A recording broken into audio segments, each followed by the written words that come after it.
And good evening, LBE community, wherever you are. Um, as always, we're always very excited to bring you uh, a topic that's going to really challenge your thinking, renew your thinking is the goal that we have. How are you this evening, Sister Khara? I'm doing good. I am excited for this conversation. I'm waiting. Yes, yes, I'm still grooving off and vibing off of Juneteenth, and I've been talking to a lot of people this week. They're excited about this Fourth of July weekend coming up, and it will be a long weekend. And I listen to it, and I'm like, I'm still vibing off of Juneteenth, and we do this project to educate, enlighten, and inform. And, my wish is that for families of African descent, that we will do all of our family reunions and celebrations on Juneteenth, and then just lay low for the 4th of July. So it excites me um, to say always that this is not my 4th of July. And so that's what we're talking about this evening. What say you? I think it's going to be a really interesting conversation. I think there's been a lot of uh, conversation now that Juneteenth is a national holiday, and folks saying, now we have a true Independence Day to celebrate. And what does that look like? I mean, what does it mean for that to be a new holiday nationally? What does it mean for this 4th of July holiday? I'm very curious to get into Q&As and talk about, what would Mr. Fredrick Douglass's response be to Juneteenth as a national holiday? Would Exactly. it change anything about, what he said about the 4th? Right, right. Well, I still stand firm. It's not my 4th of July, and it's really liberating to have another day that we can look at and embrace as our day of independence. And so, with that being said, I'm excited, very excited to welcome back Dr. G, as I love to call him, and just a brilliant brain. One of, I would think, one of our talented 10th. And it's really exciting to welcome him back. And so I will let you do the honors, and I will see you on the other side. All right. Well, good evening, everyone. As always, we are excited to be joining you this evening, and it is my pleasure to introduce you to our speaker tonight, Dr. Fredrick Gooding. Dr. Gooding is an associate professor at Texas Christian University's Honors College in Fort Worth, Texas.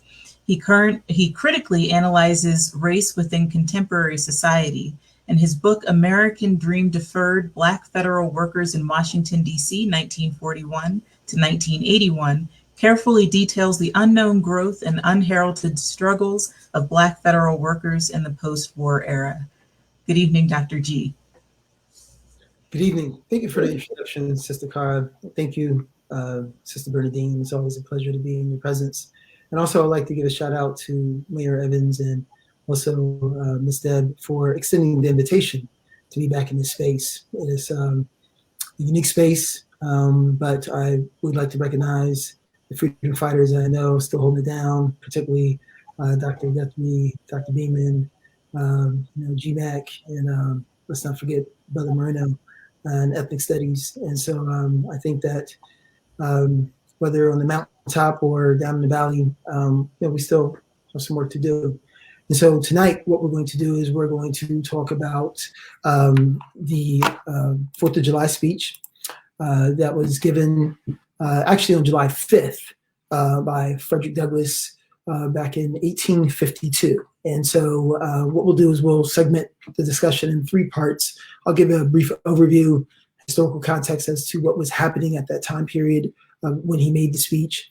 I will then talk about the speech. It's just a couple passages, or I'll translate, if you would. And then finally, just some thoughts on how we can connect the speech of 1852 to today, which is over a century and a half ago. So without any further ado, let's go ahead and get right into it. And again, I am your host with the most, your guide for the ride. And that would be Fredrick Gooding Jr., aka Dr. G. And I am the captain of my ship and the master of my destiny. And yes, Dr. Guthrie, that is indeed a true story. So, by way of warning, let's be prepared that what we're going to do is engage in critical thinking. Now, I understand that this might cause for some consternation and hand-wringing, but after all, we're talking about critical race theory is being outlawed in several states as we speak, right? So I don't know if this is critical race theory now. I guess I'll have to decide, but what we are going to endorse and support is the idea of critical thinking, right? And I want to start up from the very forefront by stating that Fredrick Douglass was a critical thinker. And what do we mean by that? And what we mean is that, we just oftentimes don't have the answers spelled out for us. And so we have to use our powers of logic, deductive reasoning, use evidence and facts in order to be most persuasive. Fredrick Douglass was a public speaker, and this is what he attempted to do in terms of being persuasive to his audience. And arguably, the idea that we're still talking about his speech over a century and a half later suggests that he was effective and persuasive on some level, right? So that's what critical thinking is. We're just looking at using logic to piece together a puzzle, right? How do we make sense of something? It's as simple as that. So let's start from the very beginning. When we talk about 4th of July, right, which is coming up this weekend, actually it'll be on Sunday with the holiday observed on Monday the 5th. What do we think about when we think about the 4th of July? I mean, we often think about celebration, do we not? I mean, hot dogs, hamburgers, what else am I missing? Oh, fireworks, of course. All righty. I mean, I think that's about, I think this picture about sums it up. I mean, does it not, right? I mean, we're talking about the flag colors and statute of what, y'all? Statute of liberty, right? This idea that America is this, not just a place, but it's like this idea where the truest principles of individual liberty can be realized, right, without censure or fear of censure or castigation from overseeing governmental body, right? I mean, that's the idea. I mean, if you own property, it's your property, and you're able to do whatever you want to do on your property, right? I mean, that's the idea, this idea of liberty, individual liberty. And so for many people, I mean, this is, cause of massive celebration, right, all over the country. So let's give a little bit more of an overview as to what was happening when Douglass gave the speech in 1852. Just by way of date checking, 1852 was several years before the Civil War broke out, in case you're curious. The Civil War started in 1861, right? So almost a decade later is when the Civil War broke out. So when he gave the speech, it was sometime beforehand. I mean, he didn't know what exactly was going to happen in terms of the country is concerned. Tensions were high because the United States was still expanding, and there was questions as to how the United States should expand. I mean, remember, Thomas Jefferson commissioned Lewis and Clark to go all the way out to the west and map out the territory. And then once the power brokers realized that there was all this land, the question is, well, how to settle it, right? And remember, the Missouri Compromise, remember that, right, from fourth grade, was this agreement of, okay, well, in order to allow for a balance of powers, we will maybe let one slave state in, or, you know, versus one free state, right? Meaning that, you know, the state would be able to choose how it wanted to develop its own individual localized market economy. And for some, as bizarre as it may sound, some wanted to exercise their freedom to enslave and entrap other people and exploit them for their own individual personal gain, right? So that's how that works. And so that's how that works. So the Civil War ended in 1865, by the way. So when Mr. Douglas gave this speech, and remember, Douglas with two S's, he himself was formerly enslaved. He tells a very riveting tale from slavery, about his life, you know, to literally be born in chains and to resist his captors, if you would, and then, you know, rise to status where literally his home was above that of the city of Washington, D.C., and he was called upon for advice by several presidents. Just an absolutely amazing story, right? Well, he gave this speech to highlight that even though he himself was physically free, he was very much mindful of this larger cloud that still hung ominously low over the American horizon, and that was this issue of enslavement. So it still was very much a live issue, very much a live issue. Mind you, this is only 5 years before the Supreme Court in the Dred v. Scott decision, Supreme Court decision, stated that, and I quote, "The Negro has no rights the white man is bound to respect." I'll repeat one more time. In 1857, Dred Scott, the Supreme Court stated that the Negro has no rights the white man is bound to respect. Even though that's in 1857, that should give you some indication as to what life was like walking the streets of America in 1852. If the Supreme Court of the land, the people charged with seeing that which is fair and just, are talking about the Negro has no rights, the white man is bound to respect. I mean, then what type of condition are Black people living in? It just really has us pause to think about how difficult it must have been just being Black in general, let alone saying what Fredrick Douglass said, what I'm about to share with you.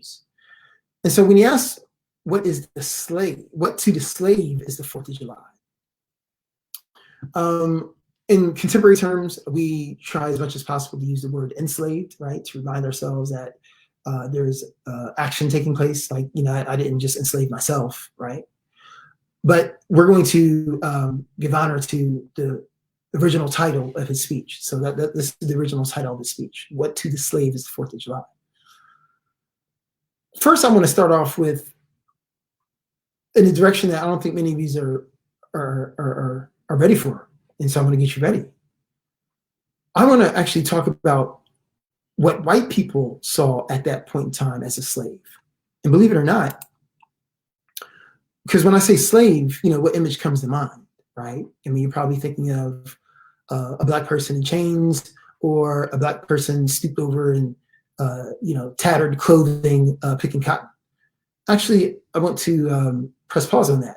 While that may be true, remember, not everyone owned full-scale plantations because they were what? Expensive. So believe it or not, only 11% of our nation's body actually owned enslaved individuals, right? So the large, tract plantations that we see on TV, yes, they did exist, and yes, they were absolutely heinous and horrible. I mean, that's not my point. My point is that wasn't what was normal. So many people maybe owned one or two people to help around, that sort of thing. But more importantly, in popular white culture, when you talk about slave around the time that he gave the speech, this is actually what likely may have come to mind. Yes, a white woman. This is actually a work of art entitled The Greek Slave. It is a very, very famous piece of art that was controversial at the time. It was deemed to be so lascivious, because of the figure's nude status. But when you say slave, the Greeks this white female was supposed to be enslaved by the Turks, right? So men of color. And the artist explained that it wasn't scandalous. She wasn't really nude because she was protected through her dignity, right? She was so beautiful. She was so pure that she was protected by her purity, and therefore she wasn't naked at all. This proved to be a persuasive argument, and this became viral, for the lack of a better term, right? They didn't have viral, but this became viral back then, right? And so as you see, this idea of, it was this interesting concept where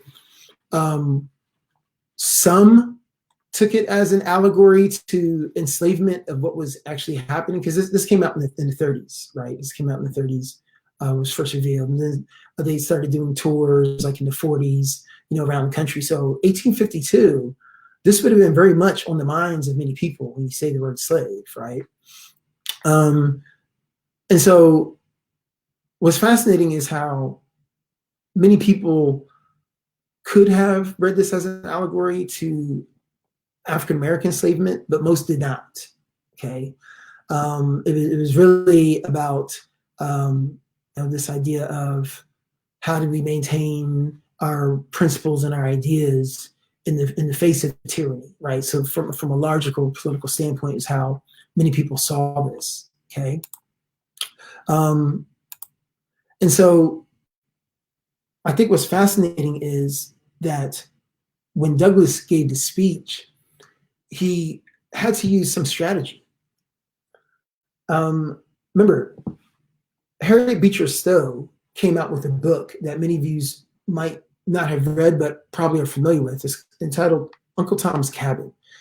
And Abraham Lincoln called Harriet Beecher Stowe the little lady that helped cause the war. He's referring to the Civil War. And part of the reason why Uncle Tom is an inflammatory insult today is kind of interesting, because at the time that Uncle Tom's Cabin came out, it was a runaway viral blockbuster hit. And part of the reason is because many people for the first time were moved by the dedication of Tom. Tom was an elderly, zealously religious Black character who sacrificed, I won't spoil the story for you, but sacrificed himself on behalf of the white children he was caring for.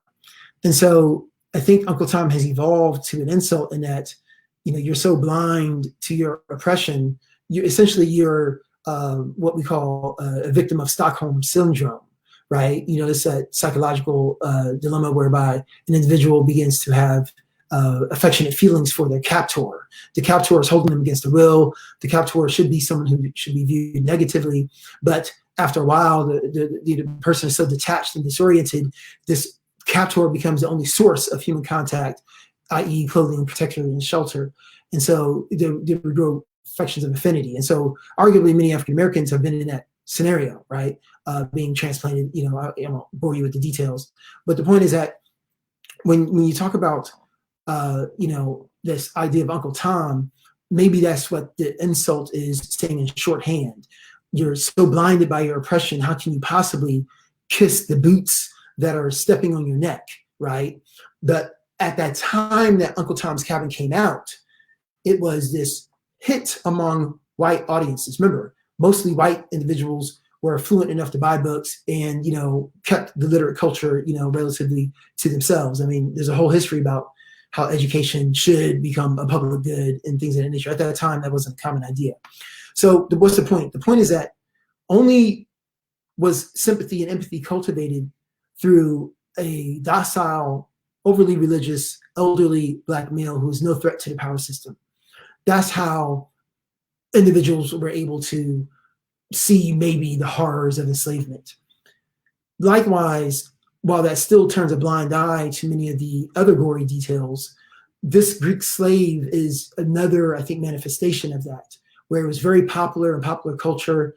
But at the same time, while we're using the word slave in popular culture, many people were missing, the direct connection or, the possible direct connection. It's unknown whether the artist explicitly, was trying to comment on, on enslavement in the United States. But it shows how different people can see the same thing from different angles, right? And, the artist is Hiram Powers. This, ladies and gentlemen, is more like the story, right? There was no glamour or glitz to the African American enslavement story at all, and it wasn't something to be displayed in museums for the sake of art. This statue actually you can find at the Memorial of Peace and Justice, otherwise known as the Lynch Museum in Montgomery, Alabama, put up by MacArthur Prize winner Brian Stevenson.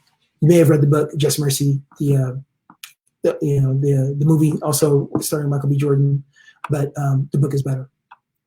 So this is what Fredrick Douglass came from, right? This is the horror that he came from, right? The trauma that he came from, and I don't even have time to talk about, the Middle Passage and all those gory details. But this is what we're talking about in terms of for African Americans, right? And so when we talk about this idea of, the speech and what to the slaves does the 4th of July mean, we want to also bear in mind that Douglass was a very learned individual who studied very carefully the arguments that many of our quote unquote founding fathers made in the pursuit of liberty, right? Because what's fascinating is how Thomas Jefferson, in many of his earlier drafts of the Declaration of Independence, actually used the word slave, in saying that, we should not be slaves to Britain, even though we're talking about taxes, right? We're talking about taxes. Not a slave, but we're talking about taxes, right? We're talking about taxes. But yet Jefferson invokes this idea of slave, like we should not be slaves to Britain, right? So again, I'm just trying to just help underscore this idea of how Douglass was probably at the point where his tea kettle was just boiling. We're talking around the same topic, but you all are not seeing what I'm seeing. I'll get to that in a second. But I just want to show you what was building up in terms of what Douglass, what he did. Another piece that Douglass did was, I think, what was very clever and often overlooked, is he was strategic about the audience that he delivered to. He actually delivered this very famous speech, to a group of mostly white women. And as you know, women are still subjugated in our society. They still earn less on the dollar. The objectification and sexualization of our women is absolutely hideous. Can anyone say bachelor? Okay, point taken. So we understand this, but it's still a question as to what are we doing about it. Douglas very perspicaciously observed that there was a similar dynamic. It's not the same, in terms of African American oppression and just white women oppression, right? Because we need to distinguish the two: white women oppression versus black women oppression. And Kimberly Crenshaw reminds us about the intersectionality of being black and also being female. But at that time, white women were still subjugated. But let's not overlook the, shall we say, special relationship that they have with white men. So if white men are at the top of white male patriarchy, patriarchal society, white women are the mothers, the daughters, the wives, and in some cases, the mistresses of white men. So they indirectly and directly benefit. Let's not get it twisted. Let's not get it twisted. Come see me after class. Let's not get it twisted. White women directly and indirectly benefit from white male patriarchy.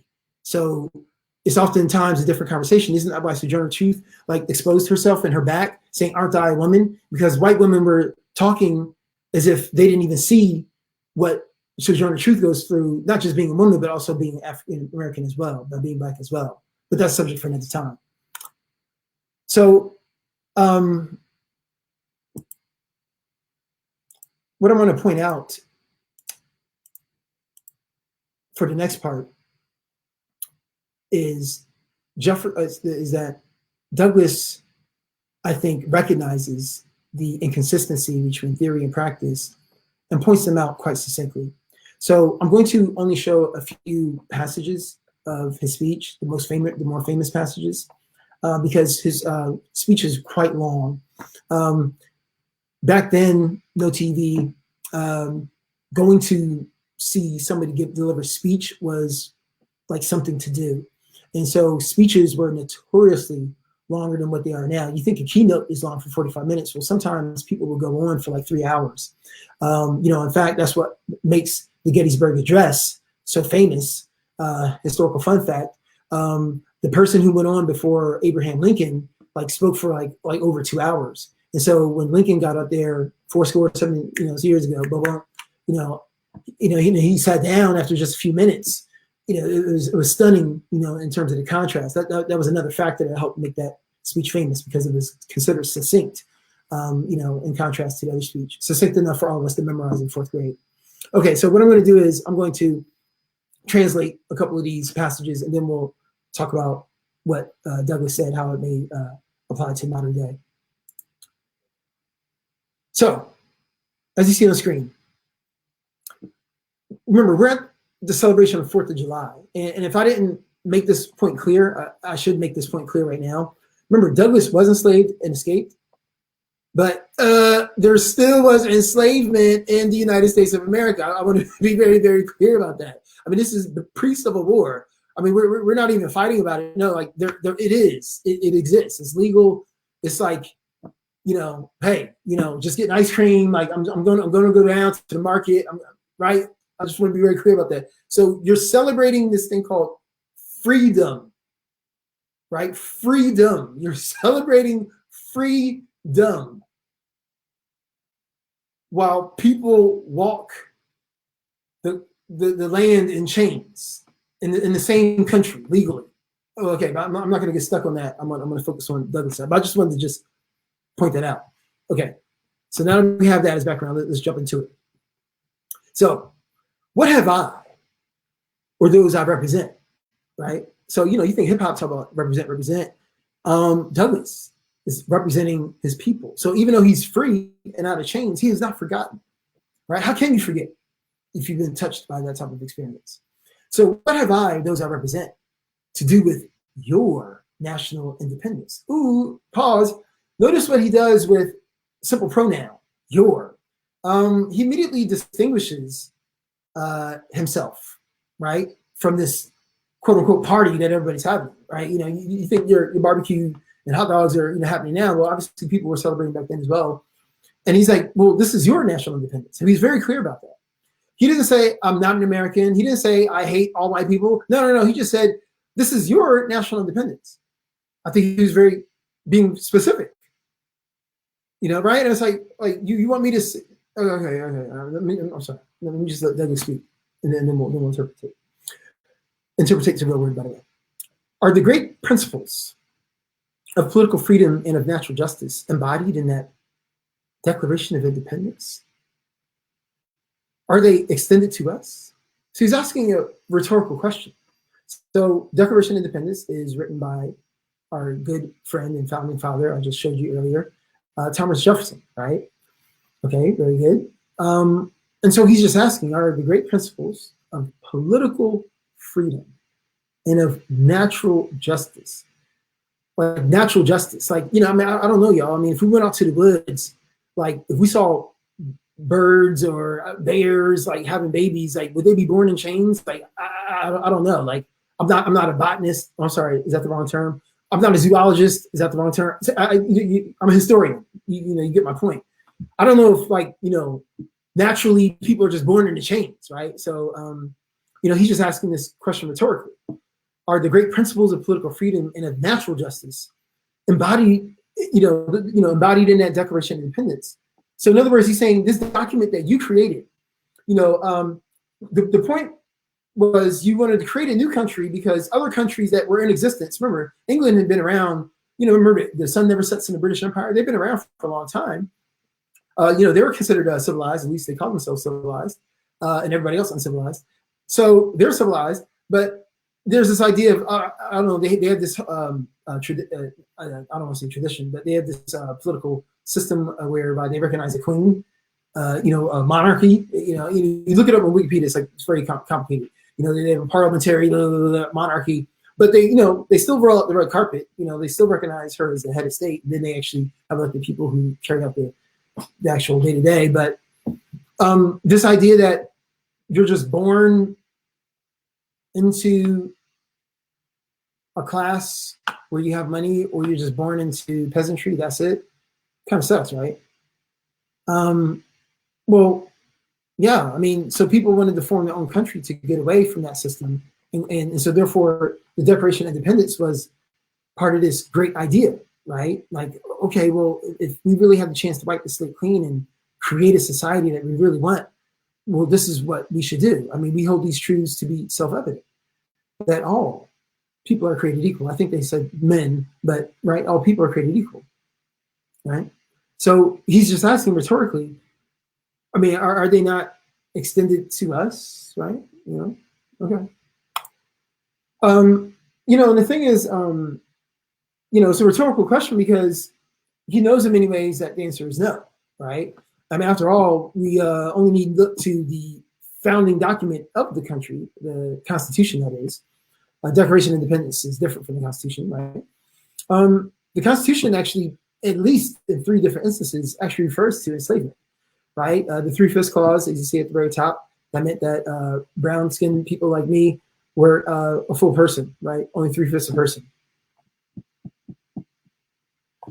Yeah, because, you know, there is a concern about power and control. I mean, if you actually gave everybody one vote, the concern was that blacks would actually use their majority vote to attain power in the South. And so this was a compromise that was struck in order to balance that out. Look at the fugitive slave clause, right? You know, again, this idea that if you own property, like someone who's enslaved, and they go into a free state, you have the right to go back and reclaim your property. I mean, that's what essentially the movie 12 Years a Slave was about, right? The violinist, right, who, you know, was just caught up in a bad situation, as we say.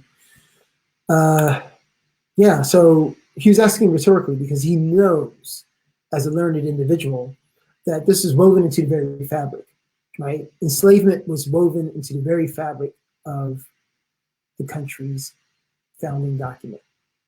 And it's still there, right? It's still there, you can still find it.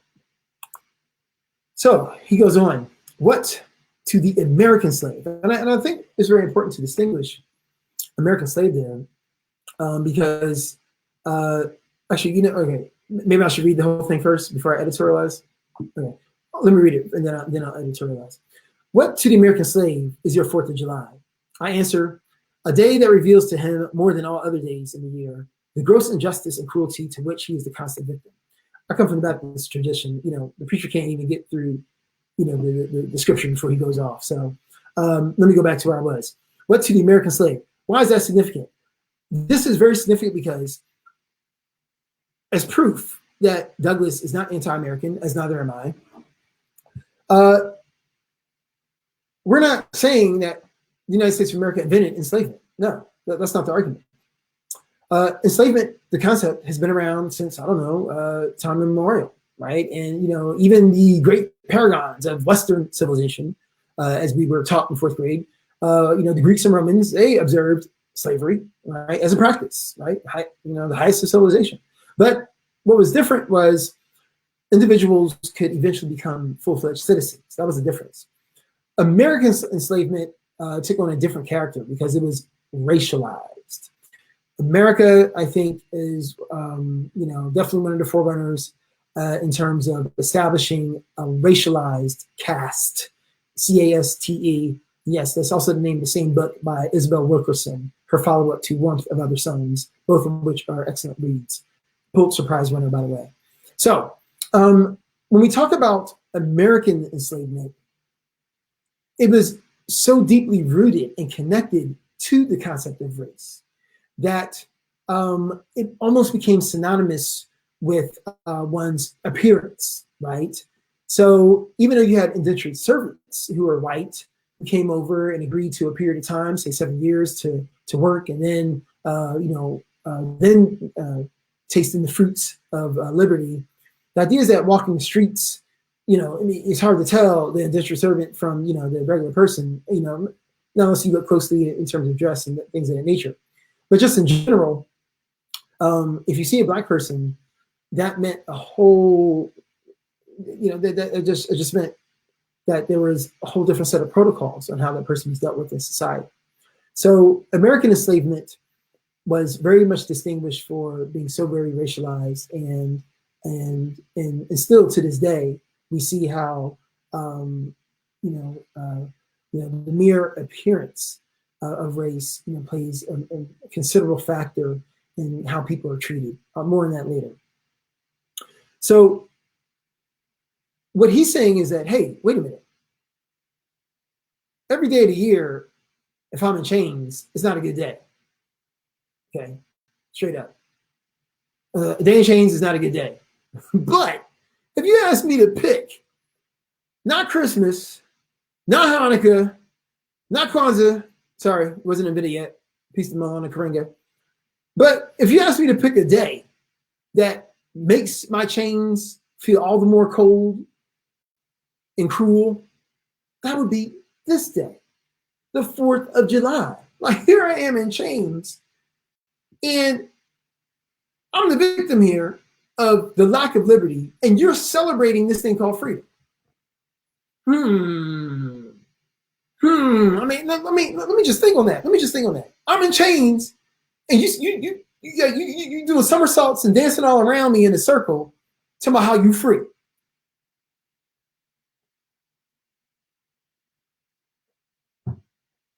Okay, it still doesn't make sense? All right, that's fine. Let's move on. What's interesting is this, y'all. When we look at how he says the constant victim, in many ways, Douglas was still very prescient, and here's the reason why. This is a list of what was happening to African American people after enslavement ended.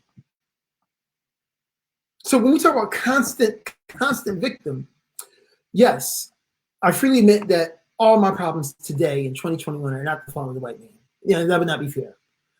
That being said, this thing called racism has precipitated conditions whereby I still struggle because of racism. And so do my brothers and sisters, and that's a fact. And without the friction of enslavement or racism, who knows, right? Who knows? But the KKK was founded after enslavement ended. The creation of black codes, what are those? Well, in southern states like Mississippi and Alabama, they literally criminalized blackness, right? So vagrancy was a famous one. If we ended enslavement on Monday, on Tuesday, if you don't have a job, you're a vagrant. You gotta go to jail. And if you haven't seen the documentary, it's called 13th by Ava DuVernay. brilliant. And she talks about the next bullet point, the convict lease system, right? So this is a loophole. The same amendment that quote unquote ended enslavement, the 13th Amendment, Emancipation Proclamation did not, I'll repeat for a third time, did not end enslavement. I can explain later out there in Q&A. But the idea is that the 13th Amendment said slavery is illegal except where the party's been duly convicted of a crime. So then you have this convict lease system. Because remember, the same plantations on Monday, that were now abandoned on Tuesday when you ended enslavement, they still needed to be worked on Wednesday, right? So all of a sudden you criminalize blackness. You have these people in jail. They have to pay off their debts to society. It's not slavery because they were criminals. And then voila, it's a win-win situation. Even the judge gets a kickback, right? Same game, different name, right? Sharecropping, horrible. So the point is, Douglas was on to something. He talks about the constant victim. It didn't stop. It didn't stop, right? And this is during the failed Reconstruction period. Everything I'm talking about happened in the 12 years after the Civil War ended. Then don't forget, we start the Jim Crow era officially in 1896. Rampant lynchings, Emmett Till, remember anyone? Wow, constant victim. I'm trying to remember, I'm absent-minded these days. I'm trying to remember, when was it?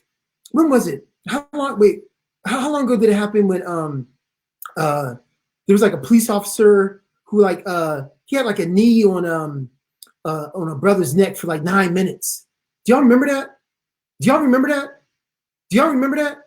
Constant victim, 2020.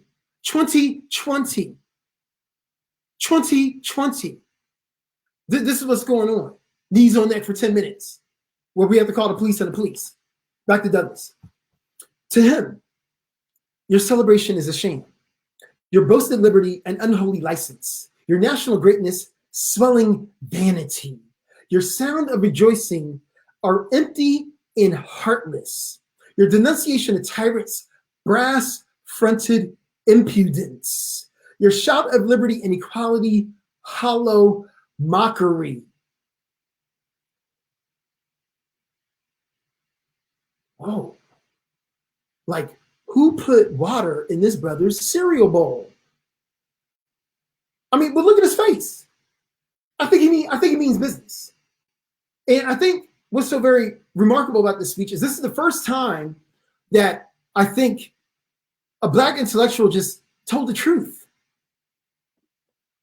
It's unassailable. I got to go through this one more time. Remember, enslavement is still legal. Can you imagine the bravery, the courage, the tenacity, the temerity to get up and speak truth to power publicly? You know how you've been to these barbecues, everybody's all big and bad at home in the backyard, but who's going to speak it publicly? So again, he says to him, which includes men and women, but he's saying to the enslaved, your celebration is a sham. He's not done yet. A sham. He's kicking it strong. I don't even see people kicking it that strong today. Not even on Twitter, where people don't even see you. He did this in public. Your boasted liberty and unholy license. Like, how dare you? Your national greatness swelling vanity. Like, you're like on yourself. Like, you're missing the point. Your sounds of rejoicing are empty and heartless. Ouch. Again, and can you argue with the man who's been in chains? That's all I'm asking. Dr. G, maybe you should calm down. Oh, yeah, I will calm down, after I get out these chains, right? Your denunciation of tyrants. Remember what I told you earlier, right? Everything's consistent. Remember, I told you earlier, Jefferson and the likes of our founding fathers talked about the tyrants, over there. Remember the War of 1812. Britain was like, actually, we're not gonna, we're gonna test you on this Independence Day. Are you really serious about this, right? And the answer is yes, we are. And so, that was still in the air, right? This idea of the tyrants, we want to make sure that we keep them at bay. But he's saying this is brass-fronted impudence. Like, you don't really mean what you said. Your shouts of liberty and equality are just hollow mockery. Do you mean, citizens, to mock me by asking me to speak today? remember, I mean, it's like what he said earlier. I mean, if there's one day of the year that makes no sense, it would be the 4th of July. Like, I'm sitting here in chains, and you want me to come talk to you. And again, y'all, when we talk about this idea of hollow mockery, let's think about this for a second. This right here in front of you is a graphic showing how at least 12 of our US presidents owned individuals at some point in time in their life. Some while they're actually in office. I mean, I'm just trying to understand like how this works. Like, wouldn't that be like the president of the non-smoking association, like being a cigar smoker? Or I mean, you know what I'm saying? Like it wouldn't be congruent. So how is it that you are the president of the United States, where we hold these truths to be self-evident? Excuse me for being redundant, but I mean, it's just, again, you're president of the non-smoking club, but you got a cigar in your mouth. I mean, that's the only thing I could come up with. Honestly, I mean, you're president of free market republic, and yet you own people. You own people, like as if it's possible to own people. And look, guess who owned the most? Numero uno. Own the most. And the next time you go to Washington, D.C., make sure you make time to visit Mount Vernon, the plantation that's 14 miles south of Washington, D.C. Just a couple more, y'all. Your prayers and hymns, your sermons and thanksgivings, with all your religious parade of solemnity, are to him, meaning the enslaved, mere bombast, fraud, deception, impiety, and hypocrisy. Ooh, a thin veil to cover up crimes which would disgrace a nation of savages. So when he says savage, I mean, that sounds kind of harsh. It sounds kind of harsh. And speaking of savage, I mean, breaking news is that Hollywood entertainer William Cosby had his conviction overturned and was released from jail today. A lot of people are upset because he did do heinous things, and so a lot of people are upset. I think that type of anger, was, like, how can Bill Cosby be let out? I mean, it was like a procedural thing. He made a deal apparently, and it wasn't honored. But what came out of it was it came to light that he committed heinous acts. And so there's a lot of cognitive dissonance. A lot of people like Bill Cosby. No, a lot of people defend him only because, they liked who he was and what he represented. But unfortunately, that great TV dad was an idea, it was an image. The reality was that he hurt people, right? And that's not bueno. It's not cool at all. I think maybe that's what Fredrick Douglass was trying to do in terms of just remind people about, okay, I mean, you have this image of your founding father. I mean, he's this great guy and he did all these great things and wrote all these flowery, prose about our country, but, he did things that are shameful. He hurt people, and so, can we be consistent here? If you're mad at Cosby, then you should also be mad perhaps at Jefferson, right? And what do I mean? Well, what I mean is that he was a founding father in more ways than one. And we don't have time for it right now, but if you're so curious, you can look it up. Even on his own website, they have to admit the truth, right? And the truth is that he fathered at least 6 children with his concubine, enslaved Black female named Sally Hemings. So I'll say her name. Her name is Sally Hemings. Some historians state that she may have been as early as 15 when she was pregnant with her first child. So a couple of things. One, if she's enslaved, consent, probably not. And also if she's 15, consent, legally not. So the question is Thomas Jefferson a rapist?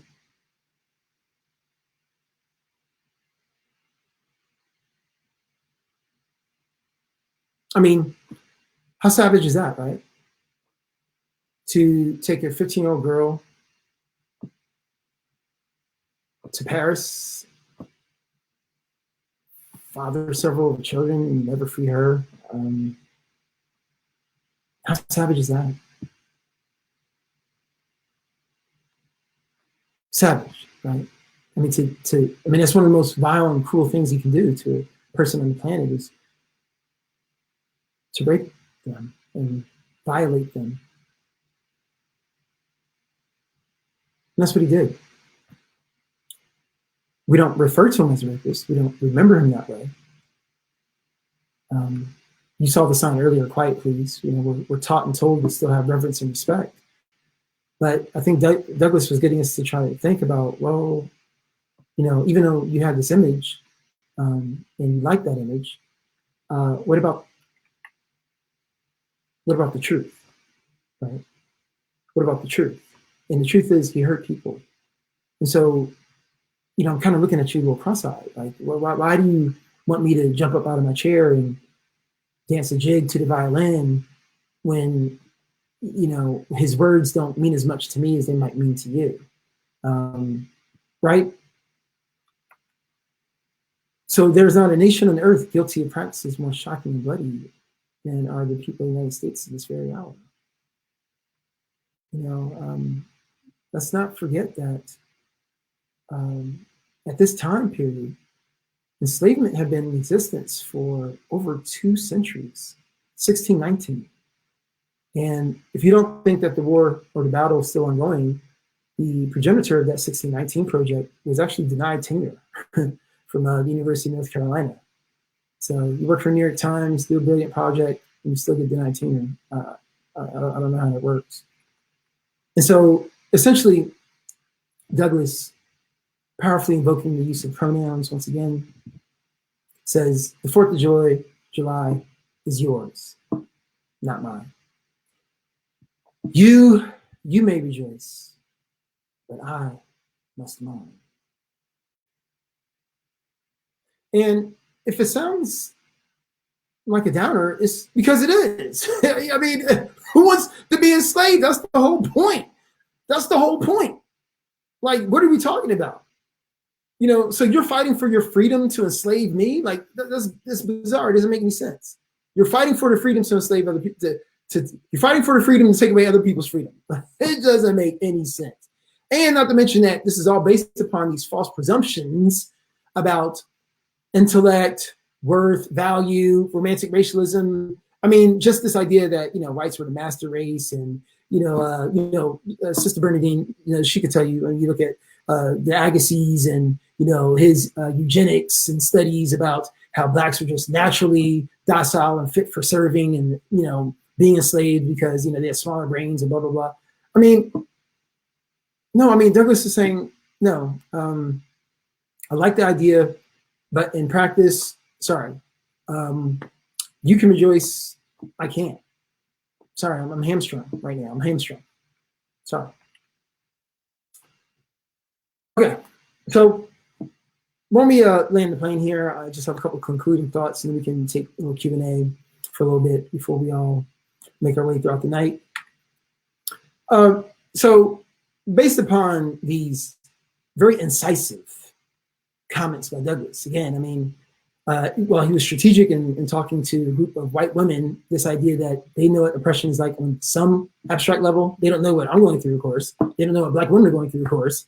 But on some abstract level, so let me talk to them and see what they, whether I can persuade that way. The question is, how persuasive was Douglas, and to what degree do his words still resonate with us today? We'll come back to Lincoln in just a second. Oh, well, speaking of enslaved and, and older images and things of that nature, why don't we do a little critical thinking about what's happening right here and now?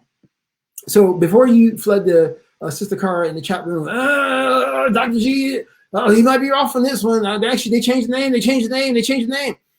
Oh, yeah. So before you get all excited, you're right. They recently changed the name. Yeah, you're right. They recently changed the name, right? Because remember, when I was talking about that, I was trying to remember the name of that officer who knelt on a brother's neck for almost 10 minutes. I was trying to remember. I'm absent-minded. His name is Derek Chauvin, and obviously the victim's name, who we should refer to him as George Floyd. May he rest in peace. may his soul find some peace. God bless. But the point is that in the aftermath of George Floyd's murder, that's when they changed the name Aunt Jemima to the Pearl Milling Company, right? Pearl Milling Company. So along the lines of Douglas of like, you know, I mean, what are we celebrating? I mean, here this Sunday, what are we still celebrating? Or when you talk about freedom. So remember, up until last year, I was still able to buy in the store. Remember, there was no controversy a year ago. I was able to buy pancakes. Remember, even though they gave her a perm and a pearl earring, what you need to do is simply look up Aunt Jemima in Google Images to find out just how racist this whole enterprise was and is, right? There's no mistaking. When you look at the darker skin pictures, the fact that they hired on purpose overweight Black women, to act out this whole mammy narrative, this idyllic, character trope created that you've seen in Gone with the Wind. Remember, they celebrate these roles. Gone with the Wind, mammy figure was won the first ever Oscar for a Black individual, or non-white individual for that matter. So only up to a year ago were you still able to tap into this idea. Remember, they gave her a perm and an earring, but that still does not take away from how offensive this stereotypical imagery was, right?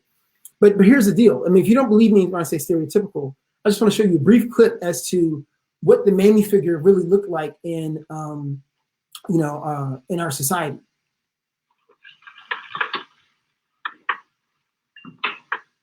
I ain't gonna do it, Miss B. No, ma'am, I ain't gonna do it. I don't know why I bother about all this.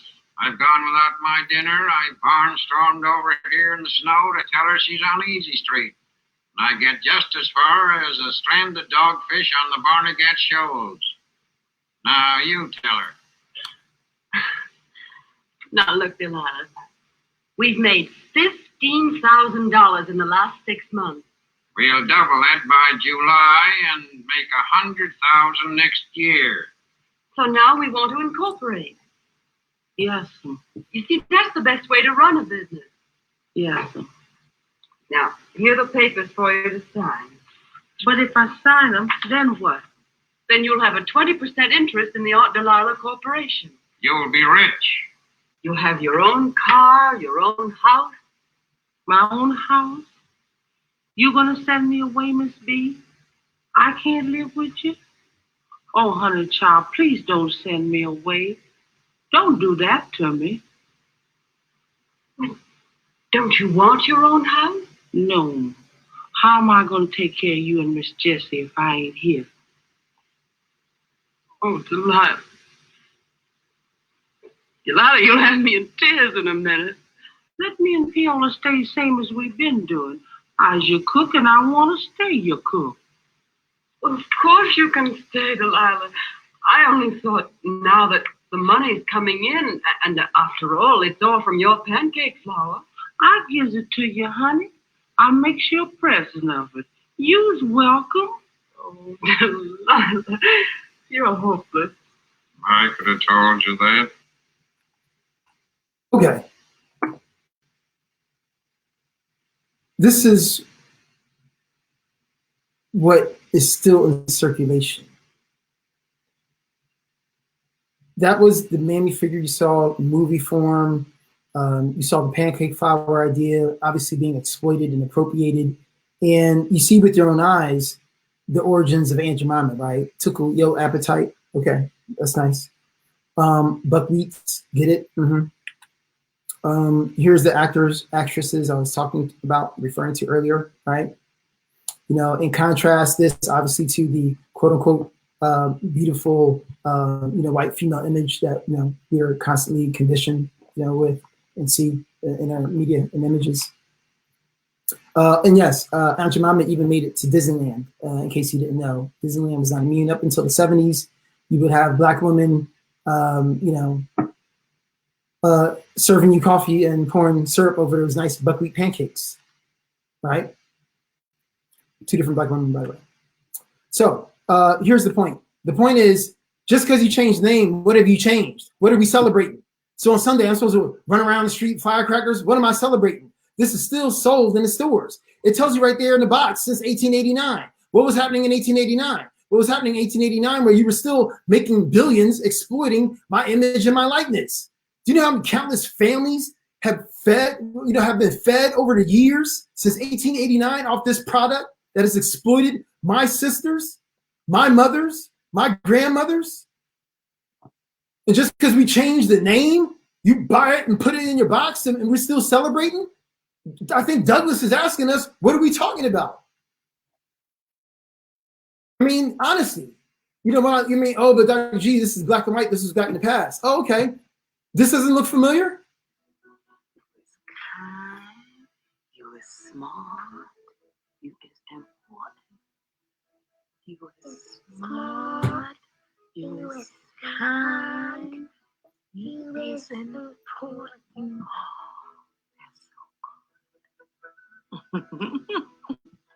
Newsflash, this movie won an Academy Award as well.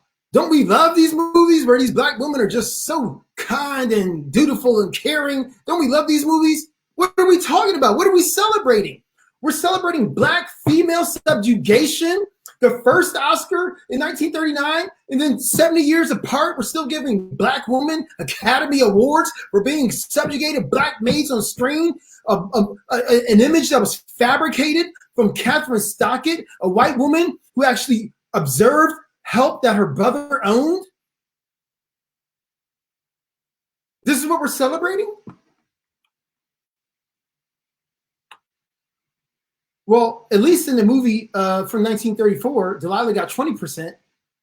The maid that the help that you could look it up, like they actually tried suing, I think unsuccessfully.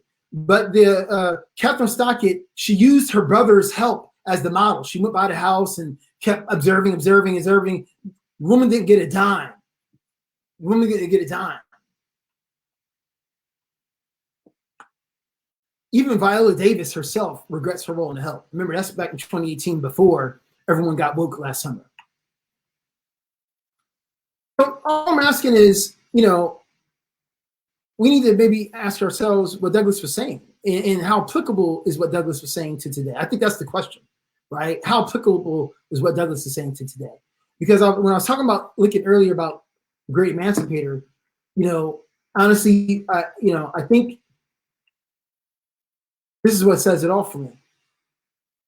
See, right now I'm in Washington, D.C. I'm on a fellowship to study the subject. My new book's coming out. It's called Black Statutes, What They Stand and Tell Us About Race Within the Capital Space. And this is the first statute that I studied and keyed in on. And essentially 4 words of what sums it up. Free, but not equal. And so if we're not equal, I think Douglas is just asking us to ask ourselves, what are we celebrating? The last thing I'll say is this.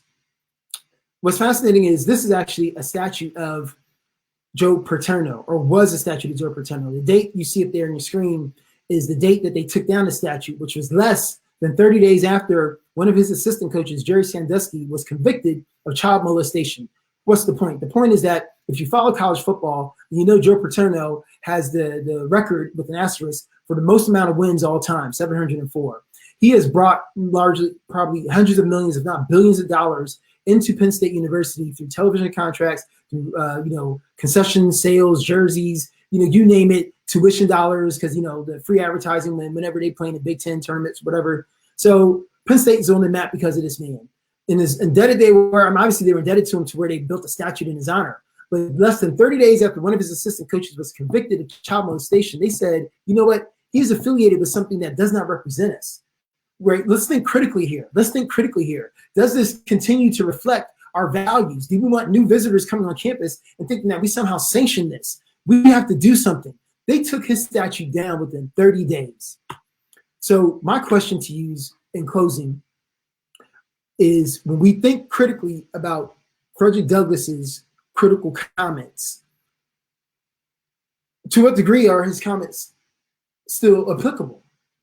I mean, do we have statutes like this that, still in existence only because the message they embody still exists? I'm not sure. in the mirror dimly. But no longer. Now your story will be known in full view.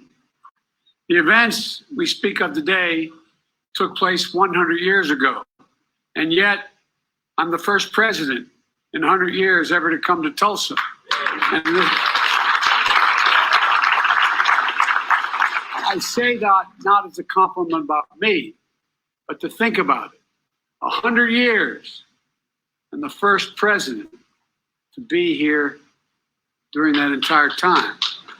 And in this place, in this ground, to acknowledge the truth of what took place here.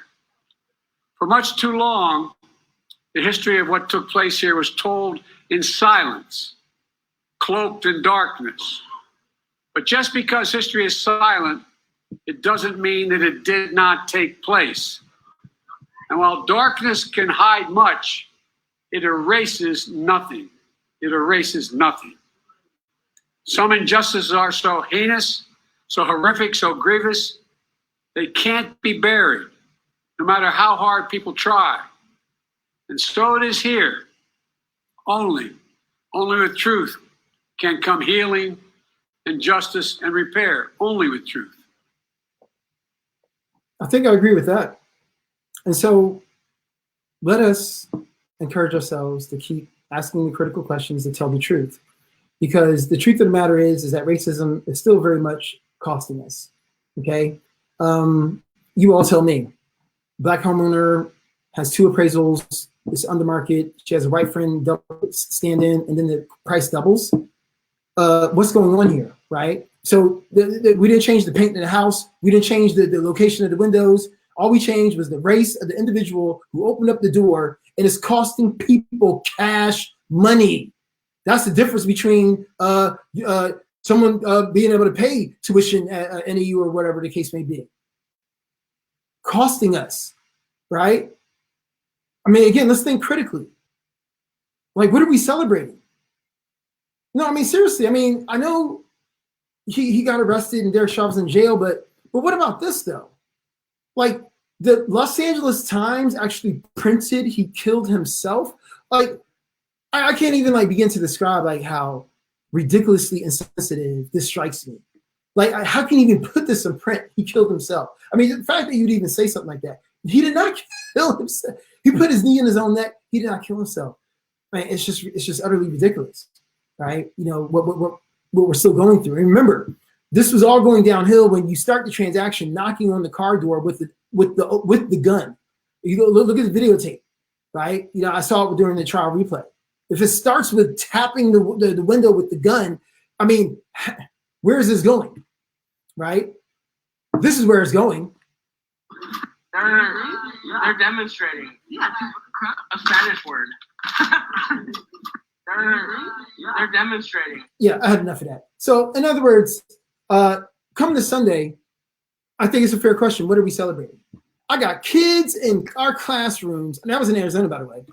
Kids in our classrooms reenacting the George Floyd murder? Really? Okay. So what are we celebrating? Yeah, the last thing I'll say, and you know, because I do want to get some Q&A here before too long here. I think in closing, is Douglas was just so very. I think he was so very spot on in reminding people that this is not a fight that he was just picking out of the air. All he was doing was reminding America and Americans what they say. As you see here in the video, you have this individual who he's a Secretary of State, High Minister in the UK, and he's about to embrace and passionately kiss a woman who's not his wife. So what's the issue? The issue is kissing another human being is not illegal. The issue is he made a promise publicly that said that he loved this woman called his wife, right? Her name is Martha, I believe. That's the issue. He made a promise. Like, no one told him to get married, but he did. He made a promise And the idea that he's going against that promise, that's what makes it scandalous. Otherwise, if he didn't make that promise, it's none of our business. So all I'm saying is Douglas is exhorting us to ask the critical questions. In other words, to look behind the curtain, if you would, if you're familiar with the Wizard of Oz, because a question remains as to whether we're done with our work and it's time to celebrate. Because if we're not done, then perhaps we have some more work to do. Thank you. I'll take some questions. Well, thank you so much for that. That was a really powerful presentation. My first question is there any historical documentation, or do we know what the reaction to the speech was? Yeah, I think initially a lot of people didn't really understand the nuance of, how insulting Douglas was, and so, a lot of people were just inspired by his presence, because he was a tall individual. He was taller than the average individual at that time. And, and also it wasn't just the words, but the oratorical flair that, that he delivered, right? And so a lot of people were just so mesmerized that it really didn't sink in initially. So it was like, oh, it's a great speech. And, and then also a lot of people totally missed the boat, right? And thought that, he wasn't necessarily criticizing us as individuals, but, just, the larger ideas of people who would oppose democracy as well, right? It wasn't until, there were no audio recordings, but you had many reporters who had, stitched together, the text of the speech based upon what they remembered. It wasn't until like later where, after analysis, it was like, wait a minute. I think he was a lot more cutting than what we first had taken stock of.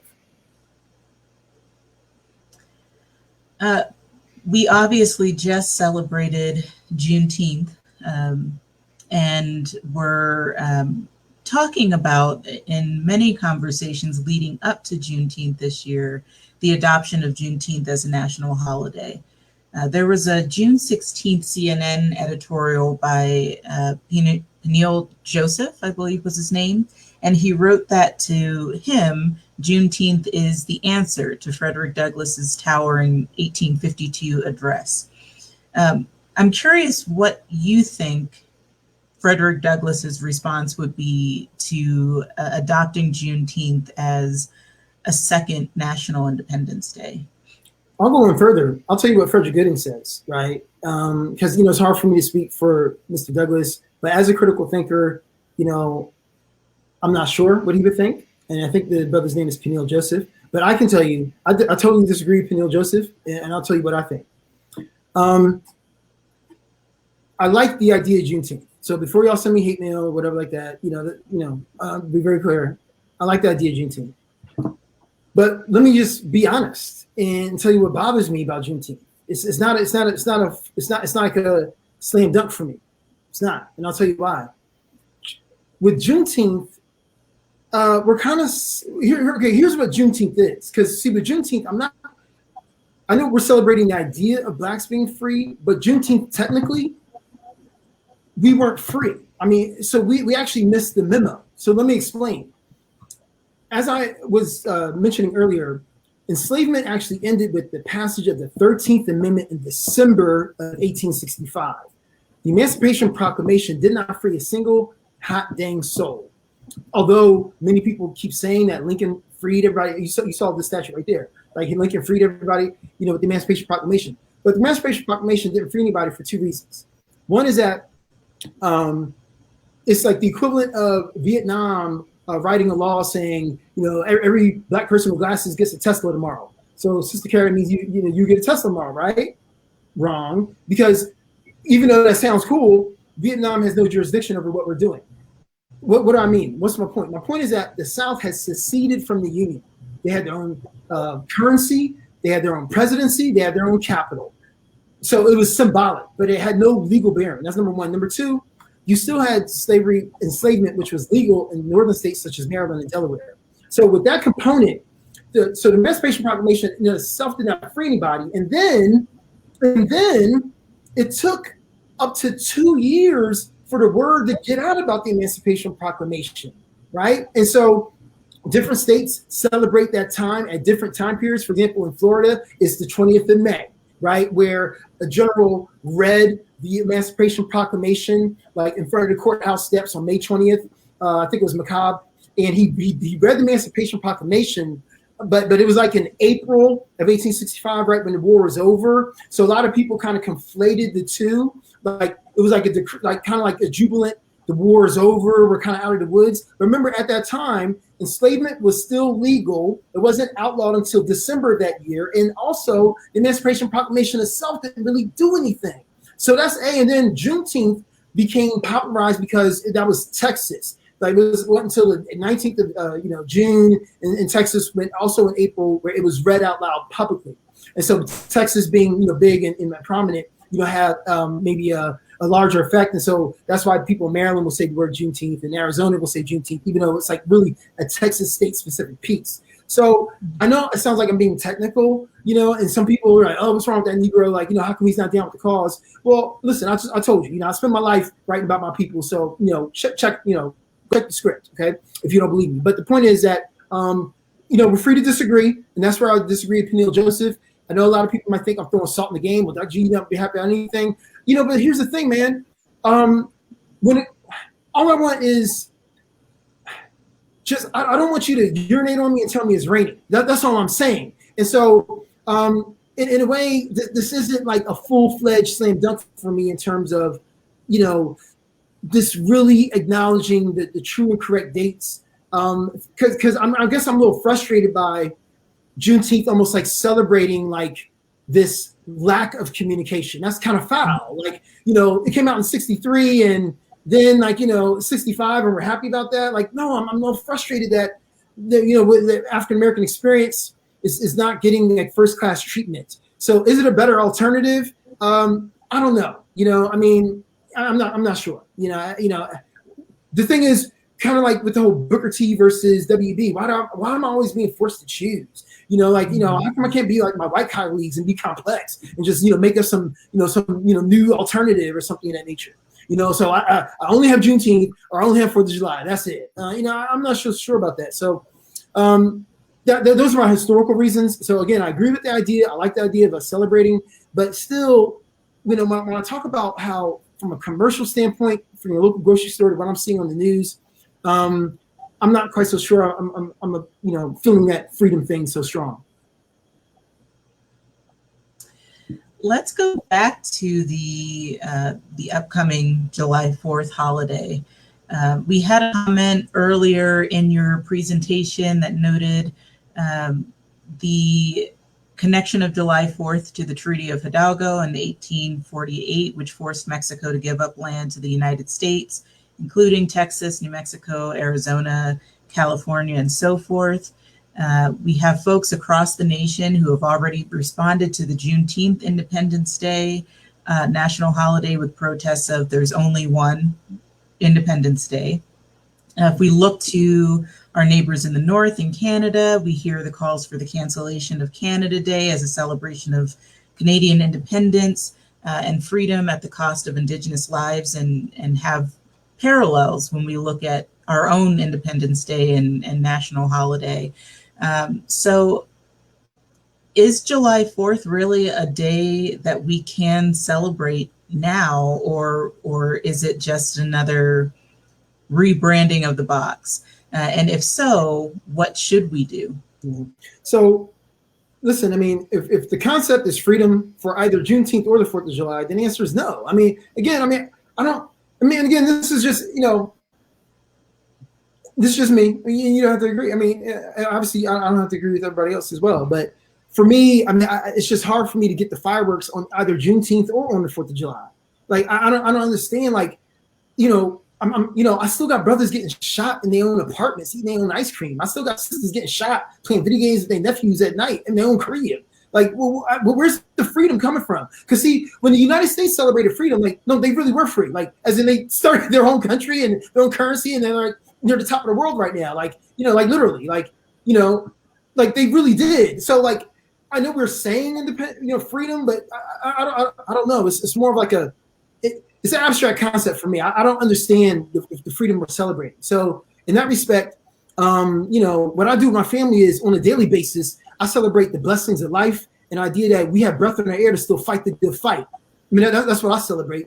Yeah, that's just, I don't know. It's just where I'm coming from. The tea I drink is not for everybody, and I guess that's why we need diversity of opinion, but that's mine. One of the things that I was reading in preparing for this presentation was that Fredrick Douglass used this speech in July 5th repeatedly to emphasize the ironic relationship between America and the ideas of liberty and freedom. And there's a version that he delivered in 1875 where he added the question, if war among the whites brought peace and liberty to the blacks, what will peace among the whites bring? And I'm just curious, your thoughts on that question, or what would our answer to that be now? Wow. No, that's a tight quote, Sister Khara. Appreciate that. That reminds me of a hip hop line where I think it was Andre 3000. He said, if they're going to kill their own, what you think they're going to do to you? Mm-hmm. You know what I'm saying? So, I think Douglass was just very much consistent on this idea of the relativity of the state of affairs, right? And so I think it's difficult for many of my white brothers and sisters to accept, but even today, when they talk about freedom and liberties and whatnot, it is different in terms of how it manifests and how they're able to exercise it, and again, this is the theory and practice. And I think for me, Sister Khara, you remind me, one of the pieces that I'm really looking to develop further in my own scholarship is a term that I would like to, maybe get some credit for, is this idea of what I call psycho-segregation, right? See, we no longer have to battle the physical hurdles to the same degree. I don't want to speak too quickly, because we do know that we are physically segregated, at least with respect to real estate. Literally, in fact, if you're talking about north of the tracks, that sort of deal, in terms of orientation is concerned. But my point is that if I get on the bus, there's no law that says I must sit in a place where there's no colored sign for the water fountain, but in that sort of deal. But psychologically, I think to Douglass's point, it's still relative. Sister Khara, like people say, "Oh, I respect you, that's great." Yeah, they say that, but in actuality, and in practice, like when we're at the meetings, this still happens. It still happens to me where I'll say something, and then my white sister will say the exact. I'll say something, and the thing is, and no one says anything. It kind of like comment falls down, it's like, and then my white sister will say the exact same thing, she'll just rephrase it, and then the eyes light up. It's the best thing since sliced bread. They want to give her a trophy, and and then they parade her down the block. I'm like, so in other words, just still not seeing me and my identity, right? Just not respecting my intellect, at full value, right? Just even at your local supermarket checkout counter, are you going to see your image? Like your image, like in the magazines, so even today, there's still this narrative. So in other words, I think to Douglass's point, that it's still relative. And so when my white brothers and sisters talk about this idea of freedom, and what it means for their personal liberties to be impinged upon, it still means something different for them than it does for Black, Indigenous, and people of color, and so obviously we have unfortunately seen it crystallized through the lens of the African-American experience. But the bottom line is, if you're not white, the system will let you know, what your relative advantage is, in relation to, the dominant structure at top. And so I think that, again, he was very much politically aware of all the issues. Again, he was advising, presidents at that time. And so, he was very much abreast as to what all the political machinations were occurring across the country.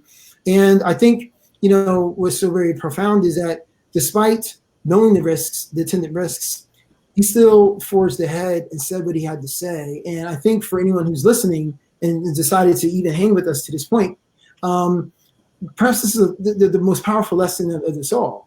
Is not maybe so much getting stuck on the content of what he said, but just the fact that he said it.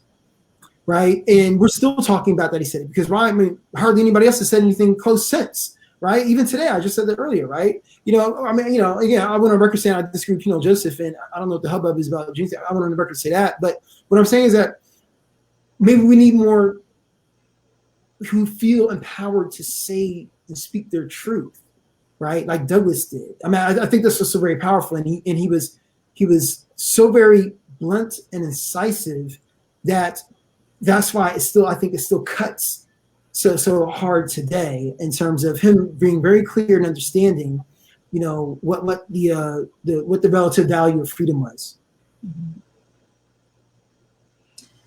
Earlier, Miss Deb Harris put in the comments, how can we get people to watch presentations like this? And it made me think too about Fredrick Douglass called for a centering of conversations about the status of Black people in America, not only as human beings, but as equal human beings.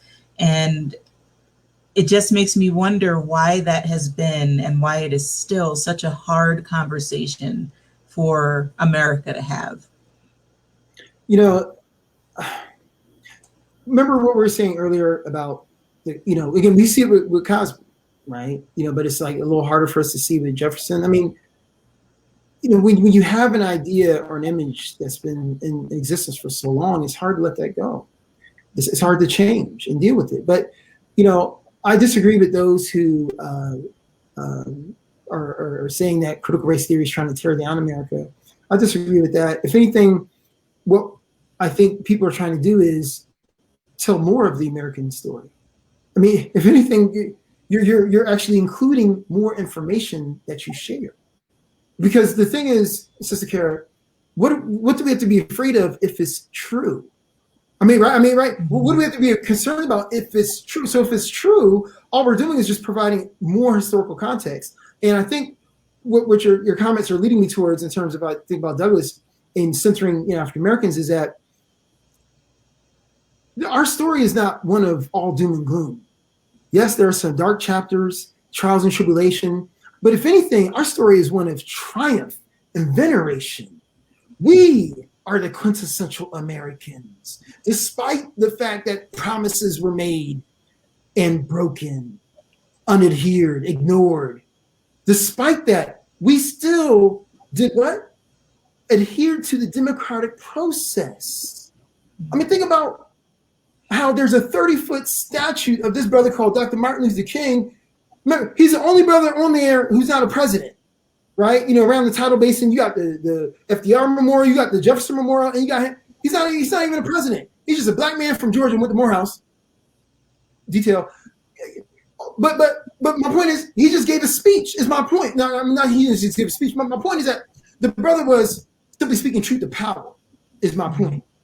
And yet he rises to that level all because he just reflected a mirror by simply showing how talking about Black people is the right thing to do, particularly when Black people model what it means to be an American. Remember, through the civil rights movement, we saw through the nonviolent means that people were just assembling, just voicing themselves. Remember, no one stormed the Capitol. No one propped their feet up on the House of Representatives chair. No one was hanging off the side of the gap with the Confederate flag. No one was destroying property. No one was doing any of these things. Right? All they were doing was walking the streets, trying to cross the bridge for voting rights. Getting hosed down and dogs, things of this nature. I'm talking about the Edmund Pettus Bridge. I mean, that's all they were doing. Walking and singing. Walking and singing. That's all they were doing. So in other words, Blacks have been the quintessential Americans. I mean, I'm not trying to disrespect anybody. I mean, everybody's included. But Blacks have been the archetype for the women's movement, for LGBTQIA plus movement in the 70s, the anti-war movement, the La Raza movement. I'm going to say everybody's included in welcome to the party, but let's not get it twisted as to who got the party started. That's all I'm saying. You don't have to agree with me. Just go to your local library where they bury the lies, and you find out, which, to your own surprise. You don't have to agree with me. You don't have to agree with me, but we got the party started. So you're welcome. That's all I'm saying. We're the quintessential Americans. If you want to argue with that, then you have to argue with history, not with me.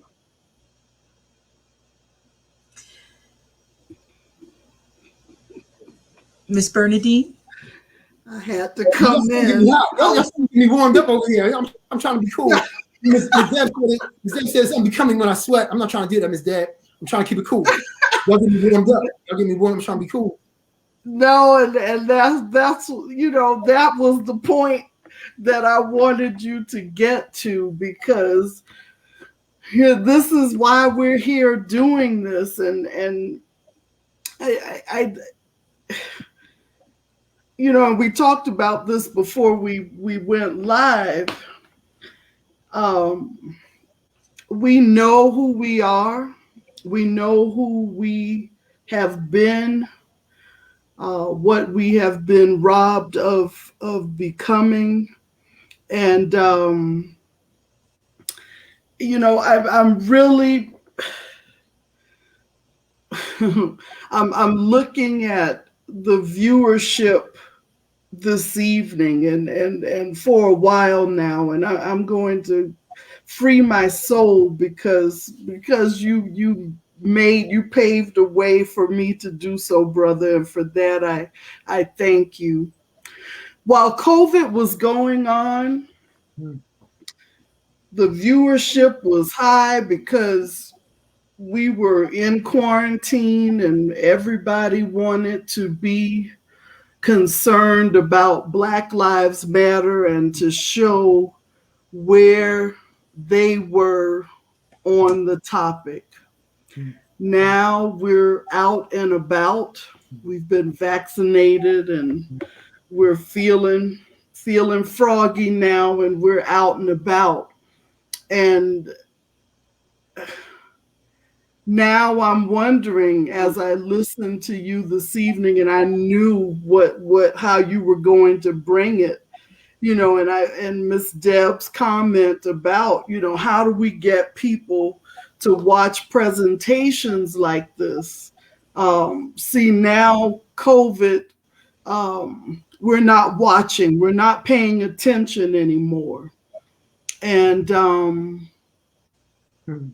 that is a bit of a concern, and a concern because I wonder how authentic have these people been. And we're not calling names or pointing fingers, but we still are saying that we are in a time where people are going to have to choose. And when I say people, these are our European American brothers and sisters, Zeers and Zims, all of our LGBTQ plus community.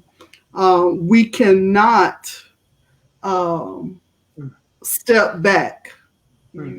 Some of us took a place on the field, and now definitely is not the time to stand back.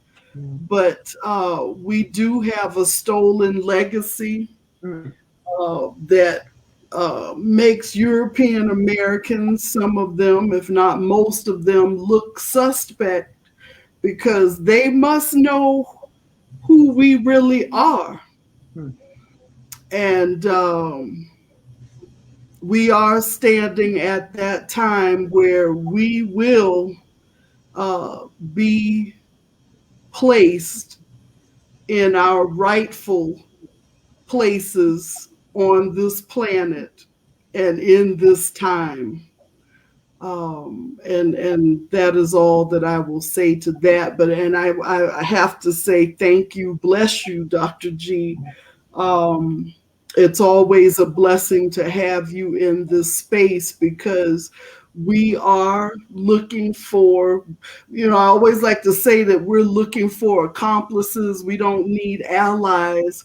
But I have to add that we're also, and I say that when I'm talking to our European American brothers and sisters, but hell, we're looking for accomplices that also look like us, that are not afraid to come out and speak the truth about who we are, where we have been, and where we're trying to get back to.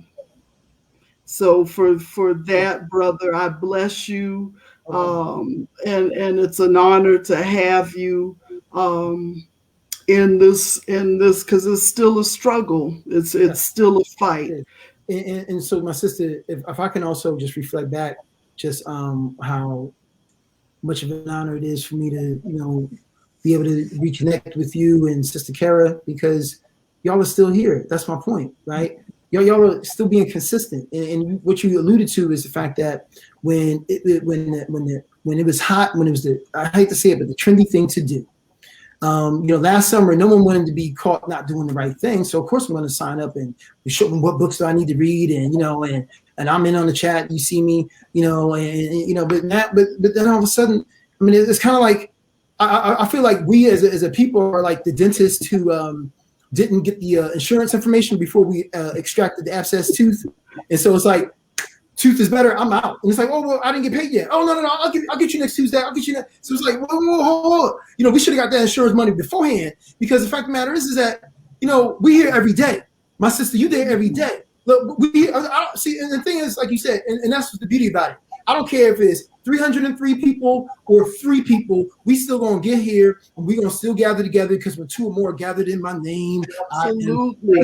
Yes. And so therefore, this for me, I don't care how many people watch it. The fact that I see the 3 of us here, that's all I need. That's all I need to get through the next day. That's when I need for my skills, right? Knowing that there are people who are here despite the audiences, despite the pretense, right? What I'm saying? This is not a game, it's not a performance, it's not a show, right? I live this. This is not interesting. I live this. You see what I'm saying? And so for my white brothers and sisters out there, you have to pay up or shut up. Amen. Amen. And this project is determined. We're still here. We will be here. There are plans to expand this, and we're not going to quit. We're going to come back harder. And I just bless you. I just bless you, brother, from head to toe, for being here. And as Sister Deb, our chiefess, has said, and speaking truth to power always. And we have nothing to fear. And so we will be here and continue to do what we do. Yes.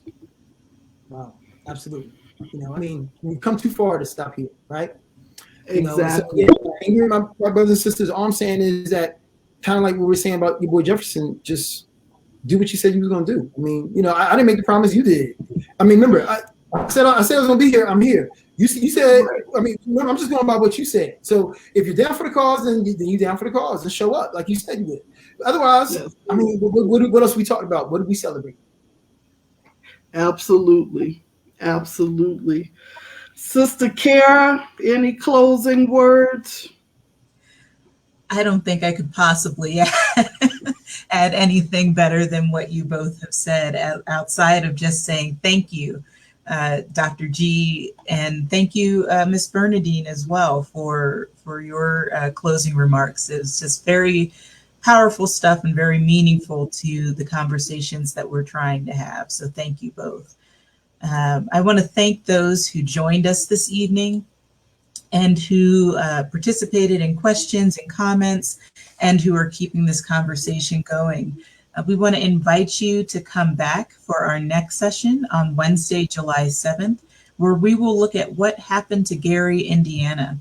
This community used to be a place where Black Americans thrived, and it has become a place now often called America's worst city.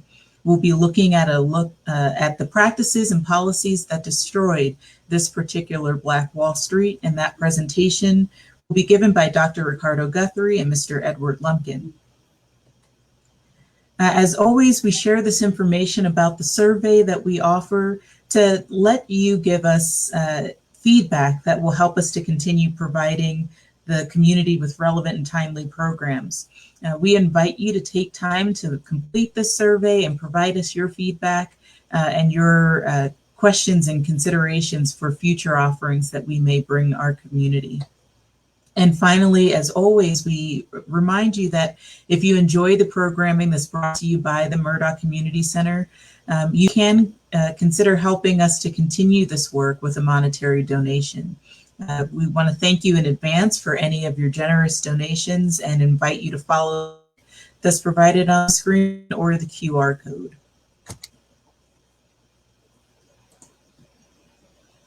And with that, I will turn it back over. Ms. Bernadine, did you want to close us out? I think I've said all that needs to be said, but I'm challenging our community. It is time. It really is past time to make it clear on where we stand when it comes to Black lives in this community, in this state, in this nation, in the world. And so we will continue to bring these conversations and we always say these are not easy conversations.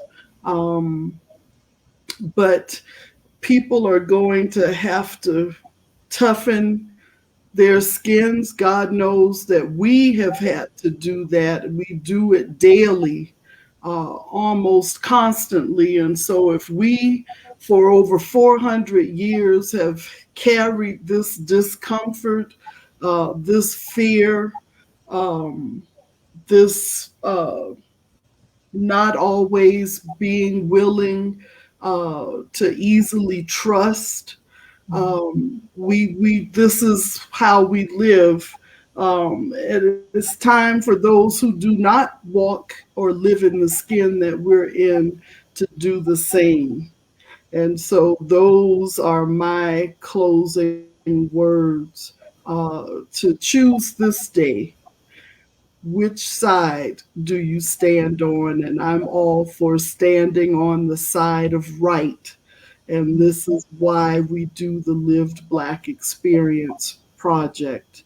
And so with that being said, we thank you for joining us, whether live or if you're seeing this afterwards on our YouTube channel.